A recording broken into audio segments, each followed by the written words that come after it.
할렐루야. 반갑습니다. 우리 앞뒤자고 계시면 인사하겠습니다. 평안하셨습니까? 한 주 동안 잘 지내셨죠? 네, 만나서 반갑습니다. 네. 장마가 시작되었다고 하는데 물론 밑에는 벌써 시작되었지만 장마 기간에 별일 없기를 바라고요. 잘 지내시길 바랍니다. 우리가 올 한 해 구원의 즐거움을 회복해서 자원하는 마음으로 주를 위해 달려가기를 원해서 계속해서 말씀을 받고 있습니다. 본문 말씀도 우리에게 구원을 주신 하나님을 다시 한번 확인할 수 있는 귀한 본문이 되겠습니다. 그래서 본문 말씀을 통해서 모든 사람에게 주신 구원의 복, 이 구원의 복이 어떤 것인가를 우리가 깨달을 때 즐거움이 있겠죠. 신앙생활에도 별로 재미도 없고 신앙생활을 마지못해서 억지로 한다면 그것처럼 힘든 일이 어디 있겠습니까?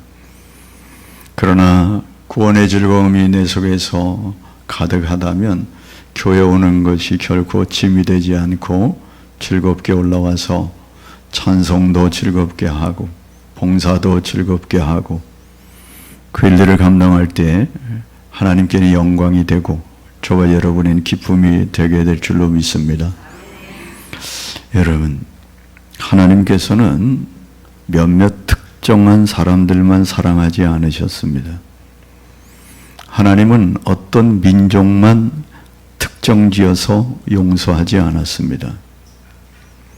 우리가 잘 아는 대로 요한복음 3장 16절 말씀에는 이렇게 기록되어 있습니다. 함께 읽어보겠습니다. 하나님이 세상을 이처럼 사랑하사 독생자를 주셨으니 이는 그를 믿는 자마다 멸망하지 않고 영생을 얻게 하려 하심이라. 아멘. 하나님이 세상을 이처럼 사랑하셨다. 이 세상은 온 사람들을 말합니다. 땅을 얘기하는 게 아니라 온 산지사방에 흩어져 살아가는 모든 사람들을 세상이라고 표현하고 있습니다. 하나님이 세상을 이처럼 사랑했는데 어떻게 사랑했는가? 자기 아들 독생자를 주시기까지 사랑하시고 그를 십자가에 달고 너희들도 다 십자가를 져야 된다 말씀하지 않으시고 그분을 대신 받고 그를 믿기만 하면 멸망하지 아니하는 복을 주시려고 하나님이 그렇게 은혜를 베풀어 주시는 것이죠. 얼마나 감사합니까? 그를 믿는 자마다 저와 여러분이 십자가에 우리의 죄를 지는 게 아니라 주님이 대신 지어주시고 우리는 그를 믿기만 하면 멸망하지 않고 영생을 얻는다는 이 귀한 놀라운 은혜의 말씀, 얼마나 감사합니까? 죄의 삭은 사망인데 저와 여러분이 죽어야 하는데 주님이 대신 죽어주시고 부활하심으로 우리의 죄를 용서하시고 그것 보고 우리를 용서하신다 말씀하시고 구원하신다 하시니 하나님의 마음은 아무도 멸망하지 않는 거예요. 누구든지 다 예수 믿기만 하면 멸망하지 않고 영생을 주시려고 한다는 거죠. 여러분, 그럼에도 불구하고 이 기쁨을 누리지 못하고 이 사랑을 누리지 못하고 이 용서를 힘입지 못하고 살아가는 사람들이 많다는 거죠. 어떤 사람들은 하나님의 사랑과 이 말씀과 상관없이 자기 멋대로 삽니다. 자기 생각대로 삽니다. 하나님이 용서해 주셨다고 말씀하시는데도 그거 믿지 못합니다. 받지 못합니다. 여러분, 얼마나 하나님이 감사한지 우리가 우리 죄를 자백하면 하나님은 신실하셔서 우리를 용서하시고 모든 불의에서 깨끗게 하신다고 말씀하시거든요. 그런데 그 용서를 하지도 않을 뿐만 아니지 자기가 용서를 빌지도 않을 뿐더러 그 용서를 믿지 못하기 때문에 죄의식 속에서 살아가는 거예요. 아니, 죄를 해결하는 방법을 가르쳐 주셨는데도 그거를 받질 않아요. 그러니까 죄 속에서 종으로 살아가는 것이죠. 그걸 못 믿는다는 거예요. 누가 그랬나? 이 사도 바울이 갈라디아서를 쓰고 있는 이유 중에 하나입니다. 그게 누구냐? 유대인들이에요. 사도 바울이 갈라디아 지경에 여러 흩어져 있는 교회에게 이 편지를 보냈습니다. 이 갈라디아 교회 한 교회만 보낸 게 아니라 주변에 여러 개척한 교회들에게 이 편지를 보냈는데 이유가 뭐냐?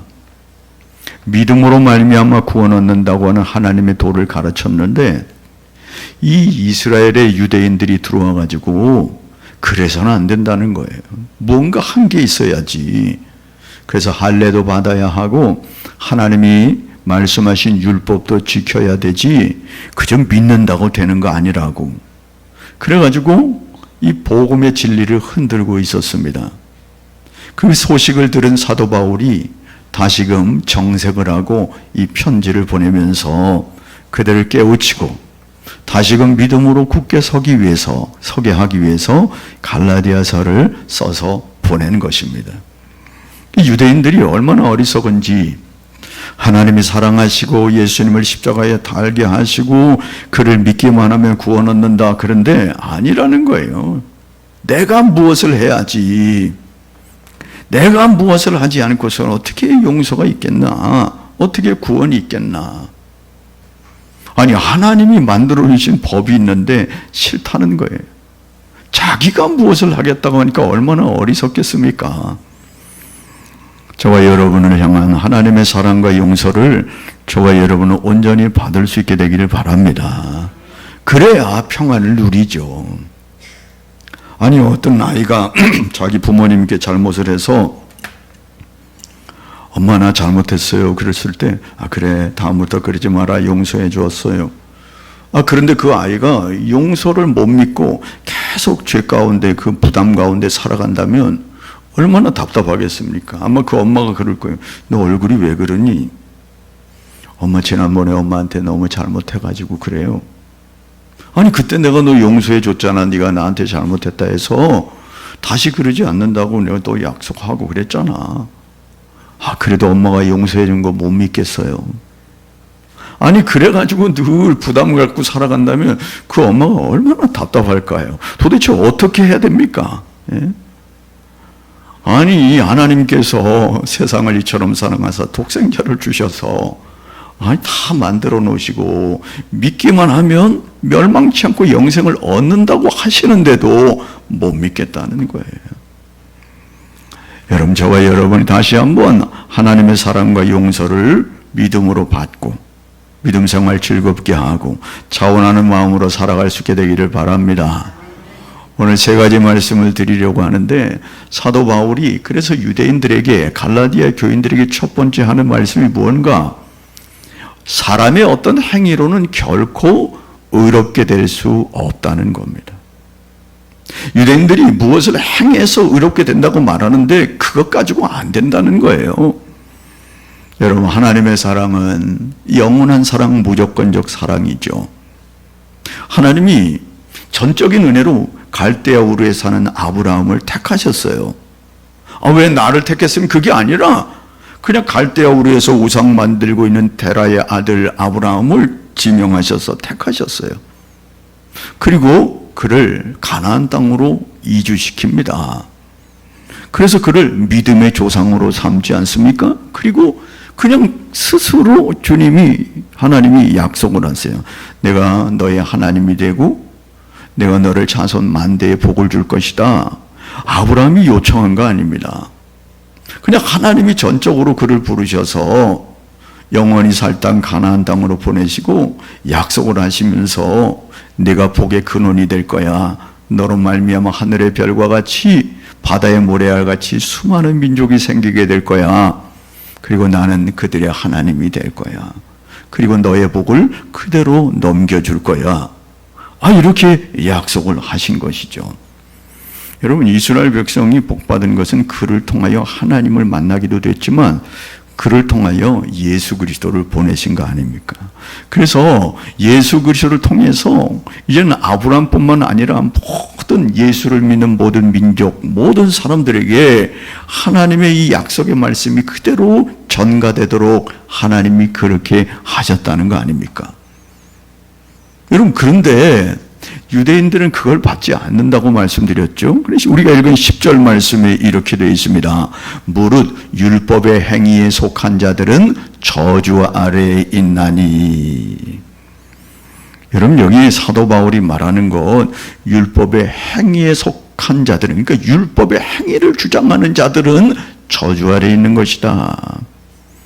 여러분, 율법이 뭡니까? 하나님이 이스라엘 백성들을 사랑하셔서 이렇게 살아야 한다라고 법을 가르쳐 준 거고 제정해 주신 거 아니겠습니까? 그런데 그 율법은 어떤 역할을 하는가? 지금 여기 보면 율법 행위에 속한 자는 저주를 받는다. 율법이 부정적으로 이야기하는 것 같아도요, 24절에 보면 율법의 역할이 기록되어 있습니다. 읽어보겠습니다. 이같이 율법이 우리를 그리스도께로 인도하는 초등교사가 되어 우리로 하여금 믿음으로 말미암아 의롭다함을 얻게 하려 함이라. 아멘. 오늘 본문의 말씀은 좀 어려운 것 같기도 하지만 그냥 자세히 들으면 아주 쉽습니다. 하나님이 율법을 주신 이유가 있는데 뭐냐? 그리스도께로 인도하는 초등교사로 율법을 주셨다는 거예요. 그러니까 율법을 지키면서 구원 얻는 것이 아니라 율법을 지키려고 해도 도무지 지킬 수 없으니까 마침내 예수님을 바라보게 하도록 하기 위한 그런 도구였다. 그리고 또 한 가지는 믿음으로 말미암아 의롭다함을 얻게 하려고, 율법을 행위로 지키는 것이 아니라 믿음으로 말미암아 의롭다 하려고 율법을 주신 것이다. 그렇게 말씀하고 있지 않습니까? 그런데 유대인들은 이것을 꼬았어요. 그래서 믿음이 아닌 율법의 행위가 구원의 방편이라고 그렇게 주장하고 그렇게 믿고 살아간다는 겁니다. 그래서 11절에 이렇게 말씀합니다. 또 하나님 앞에서 아무도 율법으로 말미암아 의롭게 되지 못할 것이 분명하니. 아니, 좀 이상하지 않습니까? 하나님이 율법을 주셔놓고 율법으로 말미암아 의롭게 될 사람이 하나도 없다. 이게 도대체 무슨 말씀일까요? 여러분, 그런데 사실은 율법을 온전히 지킬 수만 있으면 의롭게 되는 겁니다. 그런데 율법을 온전히 지킬 사람이 없다는 거예요. 왜 그런가? 우리가 잘 아는 대로 로마서 3장 10절 말씀이에요. 의인은 없나니 하나도 없다.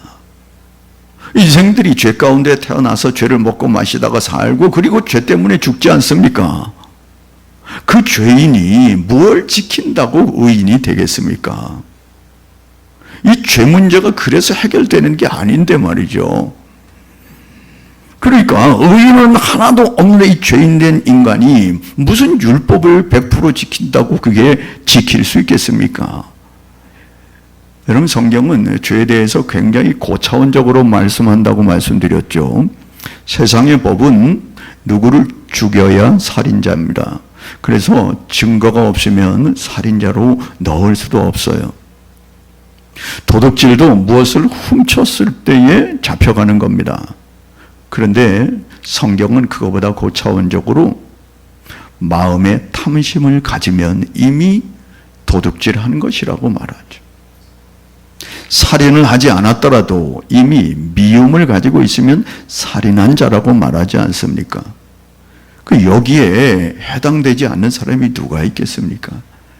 인생은 다 죄덩어리고 완벽히 지킬 수가 없는 것입니다. 그런데 겉에 있는 것만 가지고 지키려고 되는 게 아니라는 거예요. 하나님을 경배한다고요? 경배할 수 있어요. 아까 우리가 성경을 교동문 읽을 때에 재물은 받는다. 여러분, 재물 가져와서 하나님께 예배하잖아요. 그런데 그 재물을 받는다는 그 의미가 그게 마음도 받는다는 의미지, 마음 빠진 재물은 의미가 없잖아요. 그러니까 율법을 지킨다고 해도 겉으로 지키는 것 가지고 되지 않는다는 거예요. 마음으로 동일하게 지켜야 하는데 그걸 지켜낼 사람이 아무도 없다는 거예요. 여러분, 그러니까 율법으로는 의롭게 될 사람이 아무도 없다. 여러분, 그래서 세상에 아무리 의롭다고 의롭게 산다고 하고 우리가 볼 때 이렇게 얘기해, 저 사람은 법이 없어도 살 수 있는 사람 같아, 그렇게 평가해 주는 사람도 있어요. 여러분, 그러나 여전히 그도 죄인일 수밖에 없는 거죠. 여러분, 살인한 사람이 도둑질 안 했다고 해서 나는 의인이다 그렇게 말할 수 없잖아요. 이미 가지고 있는 죄가 있는데 이 문제를 해결하지 않고서 다른 뭔 선한 일을 했다고 해서 그것이 다 의로 바뀌어지지 않잖아요. 이미 죄가 있다고요. 이거 가지고 이 문제를 해결하지 아니하고 자기가 어떤 선행을 하고 어떤 무슨 만회를 한다고요? 죄의 삭은 사망이에요. 그러니까 만회를 해서 될 일도 아니지만, 만회를 하면 좋은 일이겠지만 이 가지고 있는 것이 해결되지 않는다면 똑같다 그 말이죠. 여러분, 그러니까 율법을 행한다고 해서 된 일이 아니라고 하는 것을 말하는 것입니다. 그래서 절대적으로 우리는 하나님의 자비와 긍휼을 요구하게 되는 거죠. 그래서 그리스도께로 인도하는 게 율법이다. 믿음으로 말미암아 의롭게 되는 것이 율법의 역할이다. 그렇게 말씀하고 있는 것입니다. 로마서 3장 23절 말씀이에요. 모든 사람이 죄를 범하였음에 하나님의 영광에 이르지 못하더니. 아멘. 한 사람도 제외됨이 없습니다. 아무리 자기가 의로운 일을 한다 할지라도 이미 죄덩어리이기 때문에 이 죄 문제가 해결되지 않는 이상은 하나님께 영광이 되지 않는다는 거예요. 다 도토리 기적인 거죠. 그래서 말씀드렸듯이 요한일서 1장 8절 말씀에 이렇게 말씀합니다. 만일 저와 여러분이 죄 없다고 말하면 스스로 속이고 또 진리가 우리 속에 있지 아니할 것이다. 믿으십니까? 그렇죠. 이 중에서 누가 나는 죄 없습니다 그렇게 말할 사람이 누가 있겠습니까? 물론 세상적으로는 다 의인일지 몰라요. 왜냐하면 지금 감옥에 가지 않고 여기 나와 있는 거 보니까 죄를 짓지 않은 것은 분명한 것 같은데 성경의 개념은 그게 아니라고 말씀드렸지 않습니까? 그래서 요한일서 1장 10절 말씀이에요. 만일 우리가 범죄하지 아니하였다 하면 하나님을 거짓말하는 이로 만드는 것이니 또한 그의 말씀이 우리 속에 있지 아니하니라. 아멘. 똑같은 이야기를 반복해서 쓰고 있어요. 누구도 죄 없다고 말할 수 없다는 겁니다. 하나님이 너 죄인이라고 선포하셨는데 아니요, 난 죄 없습니다, 죄인 아닙니다 이렇게 말하면 하나님이 거짓말장이 되는 거 아니냐? 아니라는 거예요. 하나님의 말씀이 맞다는 겁니다. 그래서 인간이 구원을 얻을 수 있는 유일한 길은 하나님이 만들어 놓으신 길로 가는 겁니다. 그게 뭐죠? 예수 그리스도를 믿는 것입니다. 예수 그리스도를 마음으로 받아들이는 것입니다. 그래서 하나님의 자녀가 되는 것입니다. 행위가 아닙니다. 만일 하나님이 행위를 지정해 놓으셨으면 그 행위를 하면 되지만 하나님은 행위를 지정해 놓은 것이 아니라 오직 하나님과의 관계, 예수 그리스도를 십자가에 내어주신 그 사건을 믿는 자들을 하나님은 용서하신다고 말씀하신 이 하나님의 법대로 따라가는 사람, 그를 하나님이 의롭다 하시고 하나님이 그를 구원에 이르게 하신다는 말씀이에요. 여러분, 저와 여러분이 오늘도 주일날 교회에 왔습니다. 주일날 빠지지 않고 열심히 참석하는 거 굉장히 귀한 일입니다. 저와 여러분 오늘도 교회에 나오면서 구별하여 헌금을 꼬박꼬박 드립니다. 하나님 앞에 헌신도 꼬박꼬박 잘합니다. 여러분, 그런데 그렇게 했기 때문에 나의 구원은 따놓은 것이다, 그건 착각이라는 거예요. 그게 중요하지 않다고 말하는 게 아니라, 여러분 그렇게 매주일 나오고 매주일 헌금하고 매주일 헌신하고 봉사하는 그런 행위, 그런 행위는 그 행위를 통해서 구원에 이르고자 함이 아니라 구원에 이르는 것에 대한 감사로 하나님 앞에 찬송하고 매질 와서 하나님께 높이고 그리고 헌금도 하고 헌신도 하는 사실이라는 거죠. 순서를 바꾸면 안 되는 겁니다. 구원을 얻으려고 교회 오는 것이 아니라 구원을 얻었기 때문에 출석을 하는 것이고, 구원을 얻으려고 헌금하는 것이 아니라 구원을 받았기 때문에 헌금하는 것이고, 구원을 받으려고 봉사하는 것이 아니라 구원을 얻었기 때문에 하나님을 찬양하고 하나님께 영광을 돌리는 것이라는 겁니다. 저와 여러분이 헌금을 하면 얼마나 하는 겁니까? 누구보다 얼만큼 더 했습니까? 더한 사람은 더 큰 구원을 받는 겁니까? 그런 거 아니죠.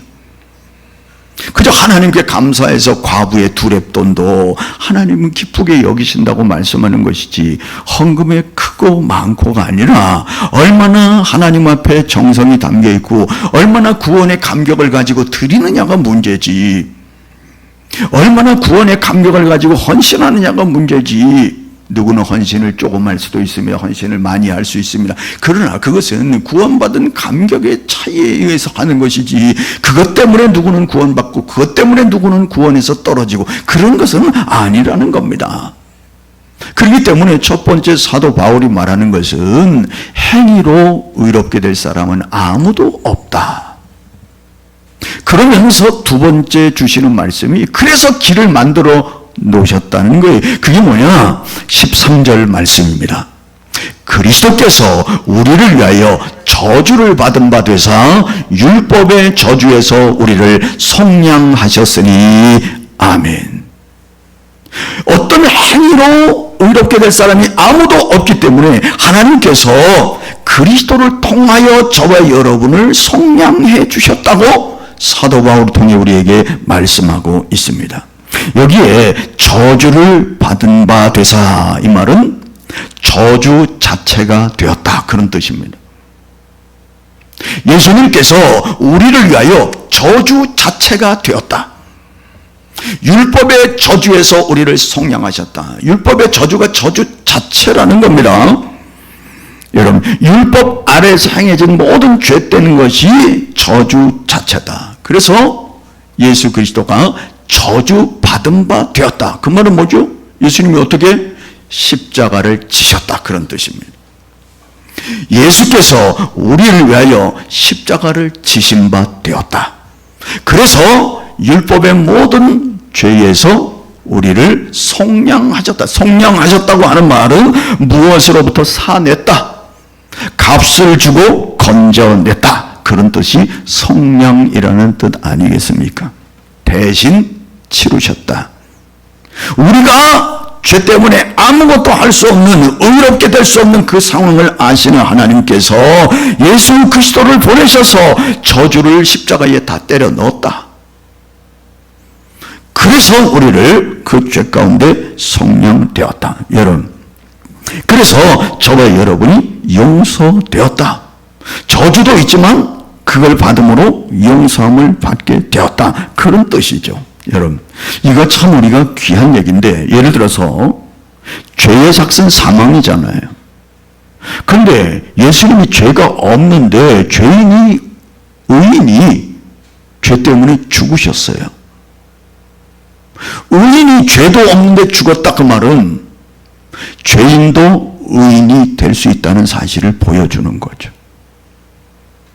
그러므로 예수 그리스도가 십자가에 죽으심으로 의인이 죄인 몫으로 죽었기 때문에 죄인은 얼마든지 의인 될 수 있는 사실도 보여주시는 사건이 바로 십자가와 부활의 사건이라는 거예요. 여러분, 우리가 탕자의 비유를 잘 알고 있습니다. 작은 아들이 아버지 재산 다 챙겨가지고 자기 몫을 분배받아가지고 나가서 허랑방탕 살다가 다 낭비하고 허비하고 더 이상 먹을 것이 없어서 어떤 집에 갔더니 돼지가 먹는 쥐염 열매도 주지 않아가지고 죽게 되었어요. 그래가지고 아버지가 생각나는구나. 아버지 집에는 품꾼도 많은데 나가서 종으로라도 살아서 빌어 먹어야 되겠다, 그렇게 생각하고 돌아와요. 뭐 되려고 돌아오죠? 아버지 품꾼 되려고, 아버지의 종살이라도 하려고 돌아옵니다. 그런데 아버지가 멀리서 내다보고 쫓아가서 아들인 줄 알아보고 끌어안고 내 아들 돌아왔구나 하면서 종들을 시켜가지고 다 씻기고 말이죠. 옷도 갈아입히고 신발도 갈아 신기고 그리고 가락지도 끼워주고 그리고 잔치를 베풀어 주셨습니다. 여러분, 그럴 때 이 아들이 어떻게 해야 됩니까? 아버지, 이러면 안 됩니다. 내가 아버지한테 어떤 죄를 지었는데 이러면 안 됩니다. 처음에 그랬습니다. 아니다, 무슨 얘기냐, 너 내 아들인데 내가 너 죽었다가 살은 아들로 내가 봤는데 그런 생각하지 마. 그래가지고 막 잔치를 베풀어 주는데 이 작은 아들이 말이죠, 안 먹습니다. 아, 너 왜 안 먹니? 나는 종입니다. 아니, 너 내 아들이라니까. 아, 나 필요 없어요. 난 종으로 살라고 왔어요. 아, 그러지 마. 옷도 다 입히고 막 손가락지, 발가락지도 다 빼버리고 옷도 다시 벗어버리고 아, 거지 옷을 입고 말이에요. 저 종살이 한다고. 여러분, 그게 율법주의라는 거예요. 에? 자기가 무엇을 해야 된다고 하는 것을 주장하는 거예요. 아니, 아버지가 용서해 주신다는데, 그래서 그 작은 아들은요, 그 집에 들어앉아서 잔치상을 받아요. 그리고 먹습니다. 손가락에 가락지도 끼고 옷 새로 갈아입고 신발도 새로 신고 옛날에 작은 아들의 모습을 회복하고 그리고 그곳에서 아버지의 잔치를 즐깁니다. 그런데 바깥에 첫째 아들이 들어오다가 이 막 잔치 소리 나니까 종을 불러니 뭔 소리냐 그랬더니 이러이러합니다. 그랬더니 이 큰아들이 와가지고 아버지한테 화를 냅니다. 아버지, 나는 그동안 아버지를 섬겼는데 아버지는 나에게 친구들한테 뭐 좋아가지고 먹게 한 적이 있습니까? 아니, 이거 창기한테 다 나눠먹고 온놈한테 뭘 이런 걸 대접합니까? 하면서 막 화를 내잖아요. 그게 누구라고요? 율법이라는 거예요. 하나님 안에 살면서, 아버지 집에 안에 살면서도 늘 불안과 공포와 의무 속에서 살아갔던 첫째 아들이 말하는 거죠. 하나님은 그걸 원치 않아요. 들어와서 즐기면서 살기를 원했던 건데 그렇게 살지 않은 거예요. 아니, 작은 아들은 말이죠, 그렇게 창기가 다 허비하고 와가지고 들어왔는데 종이 될 줄 알았는데 아버지가 그를 받아들이면서 괜찮다고, 너는 내 아들이라고 말하면 뭘 해야 되는 겁니까? 아버지 감사합니다. 눈물 흘리면서 아버지 다시 시작하겠습니다. 그리고 아버지 말씀드리고 아버지 기쁘게 해드리는 게 작은 아들이 해야 하는 일 아닙니까? 그게 하나님의 은혜라는 거예요. 아니, 아버지가 용서해 주셨다는데, 아버지가 용서했는데 그걸 못 믿고 그걸 못 받아들인다면 아버지가 얼마나 속상하시겠습니까? 아니, 하나님께서 예수 그리스도를 너희들 대신해서 십자가에 지게 하고 내가 너를 그걸 믿기만 하면 내가 널 용서해 줄 거야. 너는 내 아들이 되는 거야. 하나님의 자녀로 사는 거야. 하나님의 권세를, 아들의 권세를 주시는 거야. 그런데 나 싫다고, 내가 뭔가 해야지. 참 하나님이 기쁘시겠네. 여러분, 이 하나님은 어떤 하나님인지 아십니까? 이사야서 53장 6절 말씀이에요. 읽어보겠습니다. 우리는 다 양 같아서 그릇 행하여 각기 제 길로 갔거늘 여호와께서는 우리 모두의 죄악을 그에게 담당시키셨도다. 이게 누가 쓴 거냐? 이사야 선지자가 예수님 오시기 전 700년 전에 기록한 말씀이에요. 하나님께 말씀을 받아가지고 하나님이 기록하도록 해서 기록한 내용이 뭐냐? 우리는 다 양 같아서 그릇 행하여 각기 제 길로 갔는데 하나님께서 우리 모두의 죄악을 예수 그리스도에게 담당시키셨다는 거예요. 이거는 이미 하나님께서 기쁘신 계획 가운데 우리들을 위하여 예수 그리스도를 예비해 놓으셨다는 것을 보여주는 사건이에요. 지금 사건이 아니라 이미 700여 년 전에, 아니 창세기에서 여자의 후손이 너희 머리를 상하게 할 것이라고 말씀하시면서 이미도 말씀하신 그 내용을 이제서 이루신 것을 말하는 거 아니겠습니까? 여러분, 하나님은 이미 저와 여러분의 죄를 용서하기 위하여 예수 그리스도를 예비하고 계셨다고 말씀하지 않습니까? 고린도후서 5장 21절 말씀이에요. 하나님이 죄를 알지도 못하시는 이를 우리를 대신하여 죄로 삼으신 것은 우리로 하여금 그 안에서 하나님의 의가 되게 하려 하심이라. 할렐루야. 예수 그리스도가 십자가에서 모든 저주를 받으신 이유는 저와 여러분을 건져내기 위함이라고 말씀하지 않습니까? 여러분, 그럼 도대체 왜 그런 걸까? 도대체 하나님은 저와 여러분을 왜 그렇게 위에서 십자가 아들을 다셨을까? 도대체 왜 그랬을까? 왜 그랬습니까? 아무것도 없어요. 딱 한 가지. 저와 여러분을 무조건 사랑하셨기 때문이다. 하나님은 사랑이시다.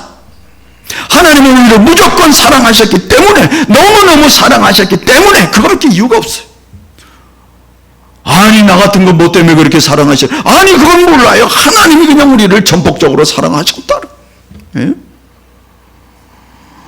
로마서 5장 8절 말씀입니다. 우리가 아직 죄인이 되었을 때 그리스도께서 우리를 위하여 죽으심으로 하나님께서 우리에 대한 자기의 사랑을 확증하셨느니라. 할렐루야. 우리가 죄인으로 있는데도 불구하고 하나님은 우리를 사랑하셨다. 하나님과 원수가 되어 있는데도 불구하고 하나님은 우리를 사랑하셨다고. 왜요? 아니, 하나님이 사랑하셨다고. 이유는 하나님이 사랑이기 때문에 그것밖에는 이유가 없어요. 여러분, 사울왕의 아들 요나단이라고 있습니다. 요나단이 다윗을 끔찍이 사랑했습니다. 왜 그랬을까? 하나님이 다윗을 자기의 왕으로 세운다는 것을 알고 그 감동을 받고 사울이 그렇게 죽이려고 했지만 자기가 끔찍이 다윗을 사랑했어요. 그래서 다윗을 위하여 아버지와의 관계도 포기합니다. 다윗을 위하여 자기의 안위를 포기합니다. 다윗을 위하여 자기가 자기의 왕권 될 것까지도 내려놓습니다. 왜요? 다윗을 사랑했기 때문에. 다른 이유 없어요. 그래서 요나단이 죽고 난 뒤에 다윗이 이렇게 통곡을 합니다. 사무엘하 1장 26절입니다. 내 형 요나단이요, 내가 그대를 애통함은 그대는 내게 심히 아름다움이라. 그대가 나를 사랑함이 기하여 여인의 사랑보다 더하였도다. 다윗이 울면서 통곡하면서, 당신의 사랑이 아니었다면 나는 벌써 죽었을 사람입니다. 당신의 사랑이 아니었다면 나는 결코 왕위에 오를 수가 없는 자였습니다. 당신의 사랑이 그렇게 애틋하기 때문에 나는 이렇게 애통합니다. 여러분, 하나님이 어떤 하나님입니까? 요한복음 10장 14절 15절 말씀입니다. 나는 선한 목자라. 나는 내 양을 알고 양도 나를 아는 것이, 아버지께서 나를 아시고 내가 아버지를 아는 것 같으니 나는 양들을 위하여 목숨을 버리노라. 아멘. 그래서 돌아가신 거라는. 그러므로 그 믿음을, 주님을 믿는다고 하는 믿음을 가지고 나오는 사람 하나님이 배제할 이유가 없죠. 왜요? 하나님이 만드신 법을 따라오는 자에게 누가 박대할 수 있겠습니까? 그래서 믿음으로만 나오는 자들에게 하나님이 구원을 안겨주신 것이죠. 거기에는 인종차별이 없습니다. 온 세계 모든 족속들이 예수 그리스도를 통하여 구원받는 이 사실을 믿고 나오기만 하면 하나님이 은혜를 부어주신다는 거예요. 여러분, 율법으로 구원을 얻을 수 없는 것을 가르치고, 그리고 그래서 예수 그리스도를 보내셨다고 말씀하시고, 마지막 메시지가 14절 상반절 말씀이에요. 읽어보겠습니다. 이는 그리스도 예수 안에서 아브라함의 복이 이방에게 미치게 하고, 다시 말해서 마침내 아브라함의 복이 믿는 모든 자들에게 주시기 위해서 하나님이 예수 그리스도를 보내셨다. 이는 이유가 뭐냐? 예수 그리스도가 우리의 모든 저주를 담당하신 이유는, 그 말이에요. 그 이유가 뭐냐? 예수 그리스도를 십자가에 달게 하신 이유가 있는데 그 이유가 뭐냐? 예수 그리스도 안에서 아브라함의 복이 이방에게 미치게 하기 위하여, 아브라함의 복이 이방에게 다다르게 하기 위하여. 아브라함의 복이 뭡니까? 믿음으로 구원받는 이 놀라운 복을 말해요. 물질의 복이 아닙니다. 하나님은 율법으로 구원 얻을 수 없는 죄된 인간들을 구원하기 위하여 예수 그리스도를 보내시고 십자가에 달게 하시고 죽게 하시고 부활하신 이유가 있는데 그 이유가 뭐냐? 그것은 그리스도 안에서 아브라함의 구원의 복이 이방인에게 전달되도록 하기 위하여, 이게 첫 번째 목적이라는 거예요. 9절에도 나타나는 말씀이요, 9절에 이렇게 말합니다. 그러므로 믿음으로 말미암는 자는 믿음이 있는 아브라함과 함께 복을 받느니라. 여러분, 아브라함이 믿음으로 의롭게 되었거든요. 그래서 14절 후반절에도 이렇게 말하고 있는 거죠. 또 우리로 하여금 믿음으로 말미암아 성령의 약속을 받게 하려 함이라. 아멘. 두 가지 약속을 말씀해요.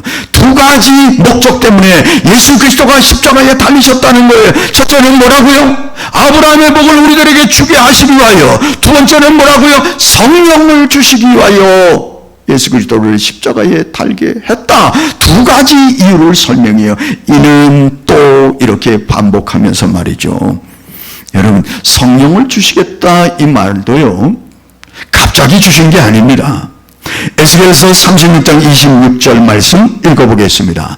또 새 영을 너희 속에 두어 새 마음을 너희에게 주되 너희 육신에서 굳은 마음을 제거하고 부드러운 마음을 줄 것이며. 에스겔 선지자가 구약 선지자 아닙니까? 요엘서에서도 말씀하고 있습니다. 요엘서 2장 28절 말씀입니다. 그 후에 내가 내 영을 만민에게 부어주리니 너희 자녀들은 장래일을 말할 것이며 너희 늙은이들은 꿈을 꾸며 너희 젊은이들은 이상을 볼 것이며. 할렐루야. 요엘 선지자가 구약 선지자 아닙니까? 하나님께서 요엘 선지자, 에스겔 선지자를 통하여서 성령을 주시겠다고 했는데 누구에게 준다고요? 예수 그리스도의 십자가의 사건을 믿는 그들에게 아브라함의 복을 주실 뿐만 아니라 그 믿음으로 말미암아 성령을 너희들에게 주시겠다고 약속하니 이 말씀을 미리 해 놓으셨어요. 예수님께서도 사역 기간에 이런 말씀을 하셨습니다. 요한복음 14장 16절 말씀입니다. 내가 아버지께 구하겠으니 그가 또 다른 보혜사를 너희에게 주사 영원토록 너희와 함께 있게 하리니. 아멘. 또 다른 보혜사가 누굽니까? 성령님이에요. 성령님을 너희에게 주시겠다고 말씀하면서 부활 후에 최종적으로 그분이 오셨어요. 언제요? 오순절 성령 강림의 때에 120명 무리가 모여서 주님의 약속을 기다리면서 뜨겁게 기도할 때에 성령이 오순절 다락방에 임하여 모든 사람이 성령으로 충만하게 되지 않았습니까? 그래가지고 베드로가 칼이 무섭지 않았습니다. 핍박이 무섭지 않았습니다. 그들 앞에 담대히 나가서 복음을 증거하면서 요엘 선지자 이 성령을 주시겠다는 이 말씀을 선포하지 않습니까? 그런데 주목해야 할 게 뭐라고요? 믿음으로 말미암아. 여러분, 사도 바울은 그래서 갈라디아 교인들을 유혹하는 유대인들에게 확정적으로 분명히 그것으로는 안 된다 말해주고 있는 것이죠. 여러분, 그래서 예수 그리스도를 통하여 구원 얻는 길을 열어주셨습니다. 저와 여러분이 무엇을 해서 구원 얻는다면 참으로 기가 막힌 일들을 해야 할 거예요. 아니, 이룰 수도 없는 일들을 해야 할 겁니다. 예수 그리스도는 이스라엘의 영광의 왕으로 온 것뿐만 아니라 모든 만민의 죄를 해방시키기 위하여 오신 만왕의 왕인 줄로 믿습니다. 그걸 지금 말씀하는 거예요. 그런데 저와 여러분 한번 생각해 보세요. 저와 여러분이 이스라엘 백성입니까? 이스라엘과는 상관이 없어요. 저와 여러분. 저와 여러분이 예수님과 무슨 족보가 연결되어 있으면 그렇지 않아요. 우리는 대한민국 이 땅에 살고 있을 뿐이에요. 그런데 참 하나님의 놀라운 섭리 가운데 깨닫게 되는 것은 예수 그리스도의 십자가가 나를 위한 것이라는 사실. 예수 그리스도의 대속의 사건이 그저 믿기만 하면 아브라함의 복을 나에게 주시기 위한 사건으로 준비해 놓으셨다고 하는 이 사실. 모든 이방의 민족들까지 아브라함이 자손이 되어 축복을 누릴 수 있는 그 길을 만들어 주신 그 하나님, 참으로 오묘한 역사를 우리가 알게 되는 것이죠. 그러므로 이스라엘 백성들이 기뻐하는 것보다 저와 여러분이 훨씬 더 기뻐해야 합니다. 이스라엘 백성들이 하나님께 감사하는 것보다 저와 여러분이 훨씬 더 감사하며 살아야 합니다. 마땅한 일이죠. 여러분, 말씀을 정리하려고 합니다. 하나님 모든 사람을 사랑하십니다. 모든 사람의 죄를 용서해 주시기를 원하십니다. 그래서 예수 그리스도를 보내셨어요. 그런데 받지를 않는 거예요. 자기 힘으로 무언가 하겠다고 고집을 부리는 거죠. 자기 힘으로 무언가 이루어내겠다고. 아니, 그건 하나님의 방법이 아니라고 하니까요. 여러분, 하나님은 저와 여러분에게 길을 만들어 놓으시고 그냥 믿기만 하면 용서해 준단다. 믿기만 하면 구원해 준단다. 그런데 아멘하고 받는 것이 하나님을 기쁘시게 해드리는 것이지, 그것 말고 다른 것을 찾아서 추구하고 다른 것 때문에 구원 얻는 것으로 착각하고 산다면 하나님이 얼마나 가슴 아픈 일이겠습니까? 아니, 그러면 예수 그리스도를 십자가에 보내주신 이유가 없잖아요. 여러분, 그렇습니다. 이게 저와 여러분이 구원받은 은혜예요. 예? 여기 보니까 구원의 즐거움을 내게 회복시켜 주옵소서. 이 사실을 우리가 깨달을 때 얼마나 감사한지. 나 같은 게 뭐라고? 아니, 이유가 뭐냐고 물어보니까 그냥 사랑했다고 말씀하는 거예요. 아니, 그것 때문에 어떻게 아들을 찢을 수 있으면, 아니, 내가 그 길을 만들어 주시려고 그랬다는데 그저 감사합니다. 아버지가 용서해 주겠다는데 옷을 벗어 제끼고 말이지 다시 정살이 안다면 그게 말이 됐냐는 말이죠. 이 복을 받은 사람들이 저와 여러분입니다. 그럼 이제 한 개 남았어. 뭐죠? 어떻게 살 것인가? 찬양하겠습니다.